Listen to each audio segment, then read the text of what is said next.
He worked a humble cart outside the main gate of Marine Corps Base Quantico, flipping hot dogs and serving coffee to Marines who rushed past his simple setup on their way to duties that would shape the future of American military excellence. Tony Valdez had been operating his food cart for 4 years, building a loyal customer base among personnel who appreciated quick service and reasonable prices from someone who understood military schedules and never kept them waiting when time mattered. Most barely noticed the quiet vendor who served their breakfast with efficient professionalism, treating him with the casual courtesy that military personnel showed to civilian contractors whose services made their lives more convenient. His cart was clean, his food fresh, his prices fair, everything Marines needed for a quick meal between training sessions and administrative duties that filled their demanding days. But when Colonel James McCready paused during the weekly parade formation and his eyes locked on a small tattoo barely visible on Tony's wrist as he reached for condiments, everything changed in an instant. The colonel stepped back,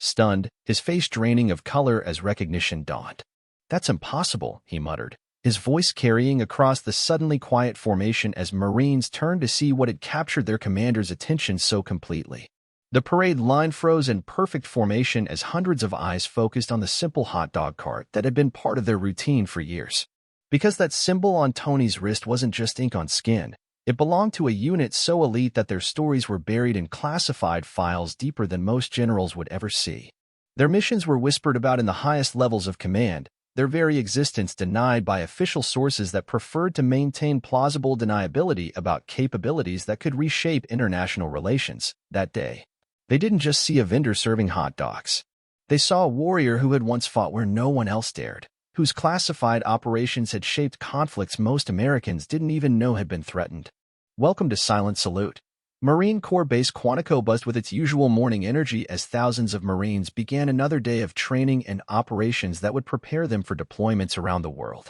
The base had been home to Marine excellence for over a century. Its red brick buildings and parade grounds steeped in traditions that connected current warriors to generations of Marines who'd earned their place in American military history through sacrifice and dedication that exceeded normal human limitations and created the foundation for continued excellence in modern military operations. Outside the main gate,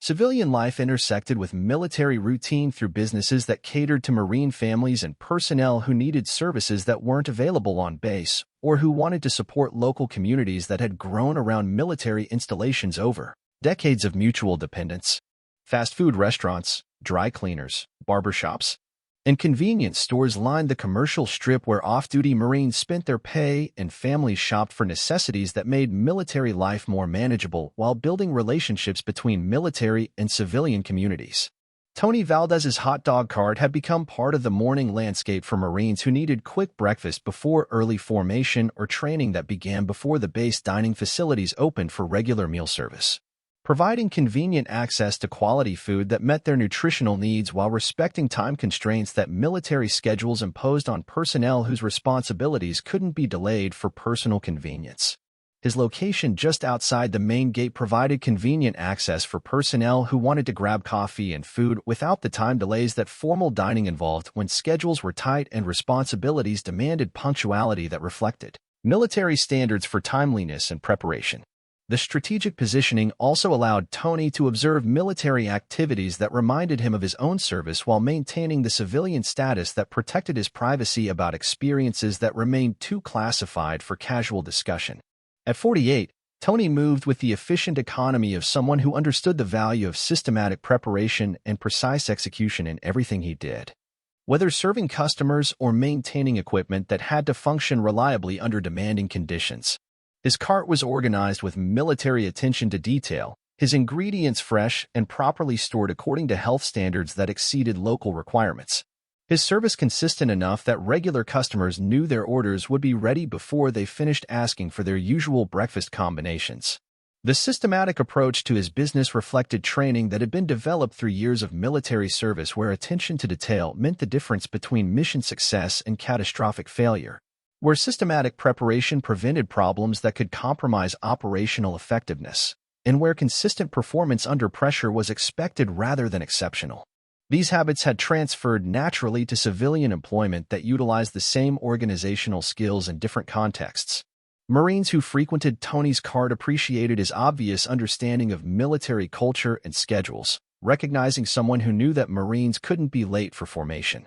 who understood the importance of quick service during brief windows between responsibilities, and who respected the professional demands that shaped their daily routines. But few had reason to look beyond his civilian status or wonder about background experiences that might have prepared him to serve military customers with such obvious competence and respect for their professional demands and time constraints. His manner suggested military background without displaying the kind of obvious veteran identity that some former service members used to establish credibility with active duty customers. Tony's approach was more subtle, demonstrating understanding through actions rather than claims, proving his knowledge through consistent performance rather than stories about past service that might invite questions he preferred not to answer for security reasons that remained valid decades after his discharge. What they didn't know was that Tony Valdez had once been Staff Sergeant Antonio Valdez, Marine Force Reconnaissance, whose service record included assignments with units so classified that most details remained sealed in compartmentalized files that required special authorization to access even for historical research purposes decades after the original missions had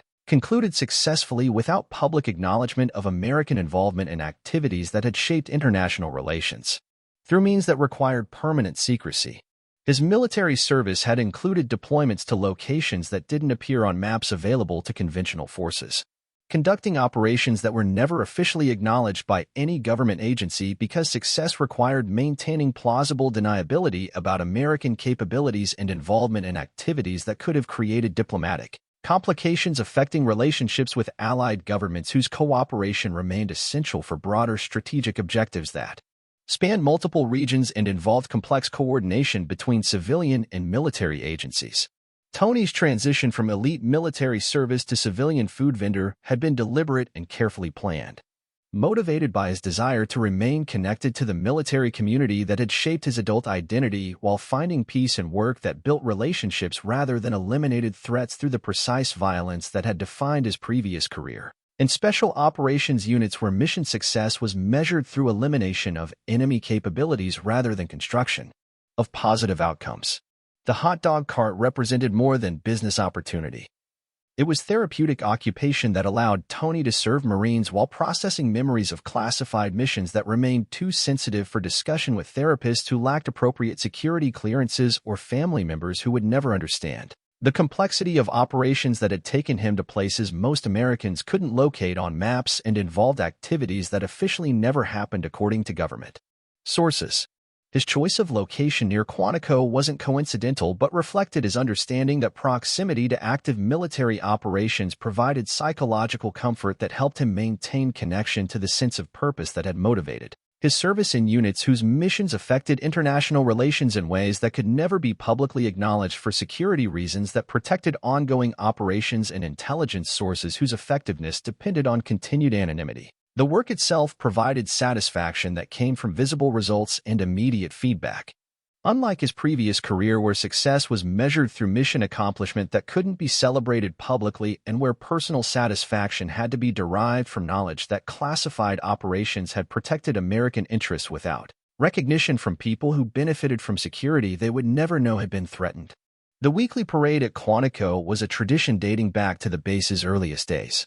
a demonstration of military precision that showcased Marine discipline and esprit de corps while reminding everyone present why the Marine Corps maintained its reputation as America's premier fighting force through standards that had been established through generations of combat excellence and maintained through institutional culture that demanded excellence in everything Marines did regardless of whether their activities were conducted in combat zones or ceremonial environments. Every Thursday morning, formations would march across the parade ground in displays that honored traditions while demonstrating current capabilities, connecting past achievements to present readiness through ceremonial activities that reinforced institutional values and provided inspiration for Marines who would carry those traditions forward in their own service to causes larger than individual concerns or personal advancement. Tony's cart did steady business during parade mornings as Marines grabbed breakfast before taking their positions in formations that required perfect timing and flawless execution,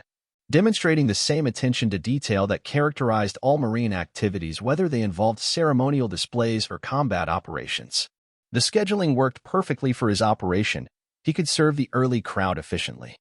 then take a break to watch ceremonies that never failed to stir memories of his own military service and the pride that came from being part of something larger than individual concerns or personal advancement. The parade also provided him with opportunities to observe current Marine training and readiness, noting changes in equipment and procedures that reflected evolution in military capabilities while maintaining the fundamental standards that had defined Marine excellence throughout the institution's history. His professional interest in these developments reflected continued commitment to understanding military effectiveness, even though his own service had ended years earlier. This particular Thursday had started like hundreds of others, with Tony arriving before dawn to prepare his cart and ensure everything was ready for the morning rush of customers who needed fuel for demanding training schedules that would test their physical and mental capabilities while building the kind of unit cohesion that made Marines effective in combat operations around the world. Marines began appearing around 6 o'clock, grabbing coffee and breakfast before heading to their formations with the purposeful energy that characterized serious military organizations where individual performance affected unit effectiveness and mission accomplishment. Their conversations mixed professional concerns about training objectives with personal interests in upcoming leave and family activities, creating the kind of balanced perspective that helped military personnel maintain psychological health during demanding careers. Colonel James McCready had been stationed at Quantico for 2 years, long enough to establish routines that included occasional stops at Tony's cart when his schedule permitted leisurely breakfast rather than rushed meals eaten while reviewing paperwork or preparing for meetings that required his immediate attention and expertise. In training future Marine leaders who would face challenges that demanded the highest levels of professional competence and personal integrity, McCready commanded a training battalion responsible for developing officers who would lead Marines in combat operations around the world, a responsibility that required maintaining standards that had been established through generations of Marine excellence while adapting to contemporary threats that demanded evolution in tactics and leadership approaches that honored tradition while embracing innovation necessary for maintaining effectiveness against evolving threats. His position required understanding both historical foundations of Marine leadership and contemporary challenges that would face the officers he was training, balancing respect for proven methods with recognition that modern warfare demanded capabilities that earlier generations of Marines hadn't needed but that current threats made essential for mission success and personnel protection in environments where traditional approaches might prove inadequate. At 51, McCready carried himself with the authority that came from nearly 3 decades of Marine service, including multiple combat deployments in command positions that had tested his leadership abilities under circumstances that demanded decisions affecting Marine lives and mission success in environments where mistakes had strategic consequences, extending far beyond immediate tactical considerations and where personal courage had to be combined with professional competence to achieve objectives that protected American interests. His experience included operations in Iraq and Afghanistan during the most intensive periods of both conflicts, where he learned that effective leadership required understanding both the technical aspects of military operations and the human dimensions of leading Marines under conditions that tested everyone's limits while demanding performance that exceeded normal expectations for courage, competence, and commitment to mission accomplishment. As McCready approached Tony's cart that morning, he was focused on the day ahead,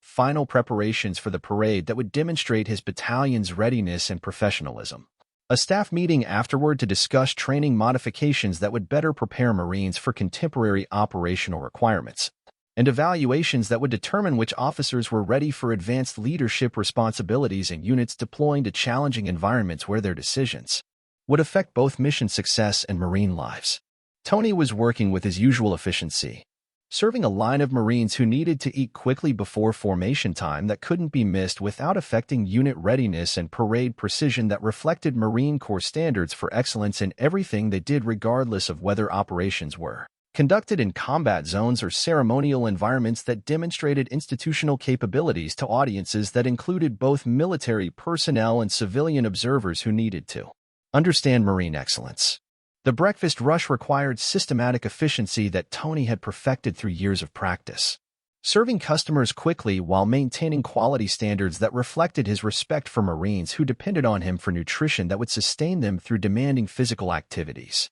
His movements were economical and precise, wasting no motion while ensuring that every order was completed correctly and promptly according to individual preferences that he'd memorized for regular customers. But as Tony reached across his cart to hand McCready his usual order of coffee and breakfast sandwich, the colonel's attention was caught by something unexpected that changed his understanding of who had been serving his meals for the past 2 years without revealing background experiences that connected them through shared service in communities that most Marines never encountered during conventional military careers that didn't require the specialized training and security clearances that elite units demanded. The tattoo on Tony's wrist was small and partially concealed by a shirt sleeve,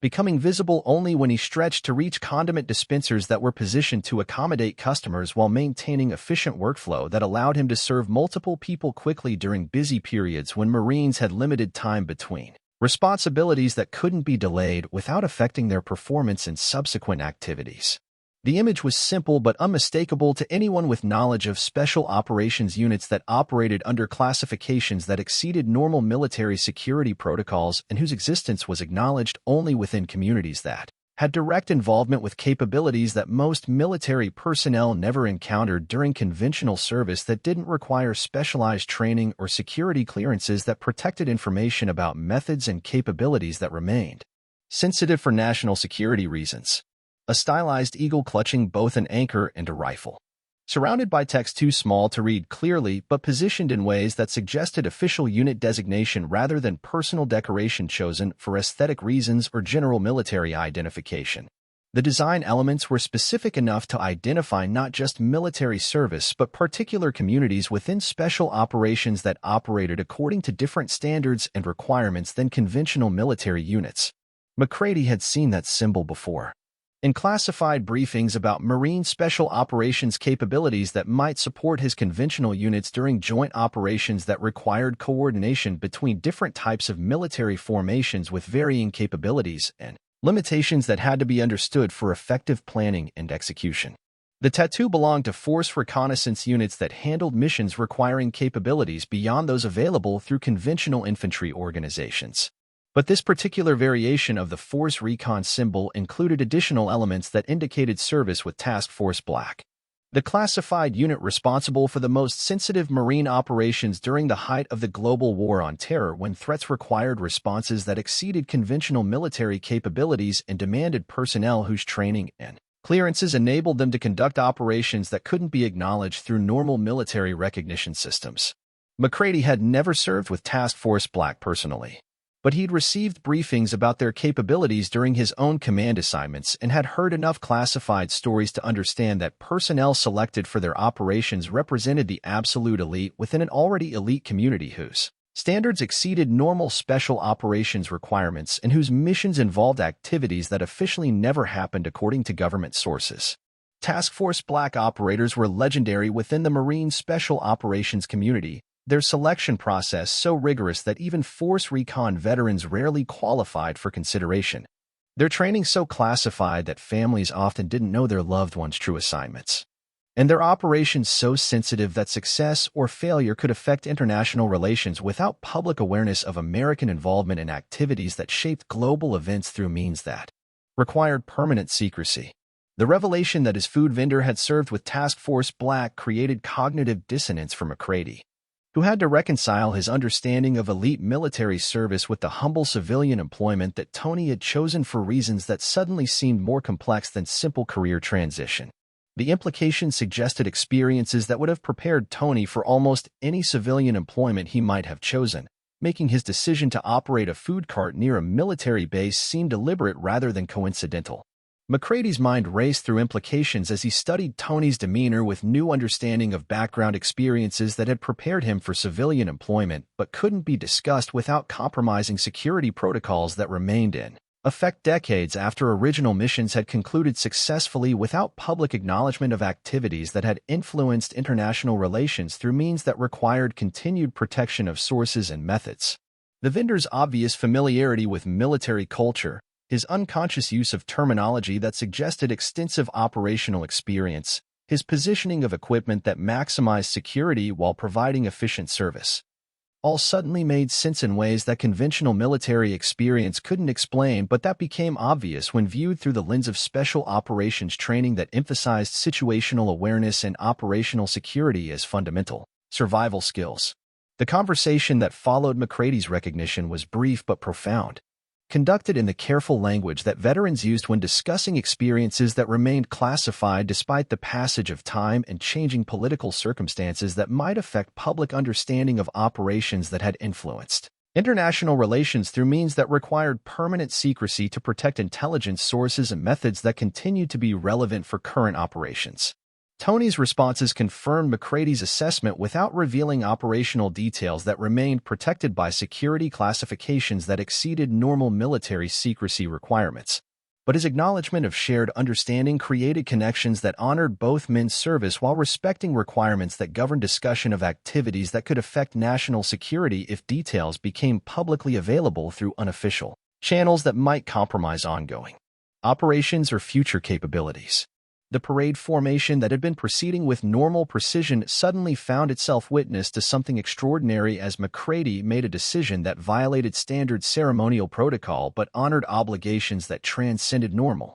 military routine and recognized service that deserved acknowledgement despite classification requirements that prevented detailed discussion of contributions that had shaped Marine Corps capabilities and protected American interests through means that couldn't be publicly celebrated. Instead of taking his position in the reviewing stand as planned,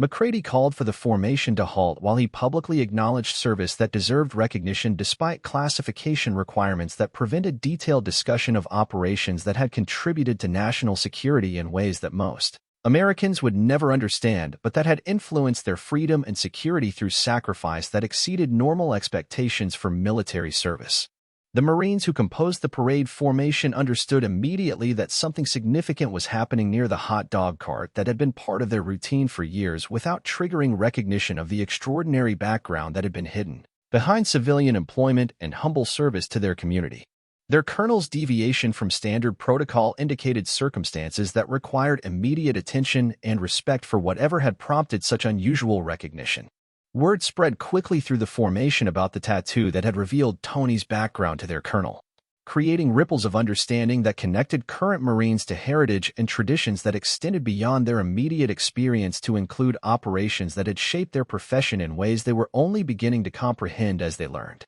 about contributions that had influenced the capabilities they employed in their own service. The ceremony that developed spontaneously around Tony's cart became a bridge between classified history and public recognition, allowing Marines to honor service that couldn't be detailed but deserved acknowledgement from warriors who understood what dedication to mission accomplishment meant when personal sacrifice was required for strategic success that protected American interests around the world through means that required permanent secrecy. Tony accepted their recognition with the dignity that had characterized his transition from classified operations to civilian service, understanding that acknowledgement came from genuine respect rather than curiosity about details that would remain protected regardless of changing circumstances or historical perspectives that might affect public understanding of special operations employment during critical periods of American military engagement around the world. The hot dog cart that had been Tony's retreat from classified service became a symbol of successful transition from military to civilian life while maintaining connections to communities that had shaped his identity and provided purpose that transcended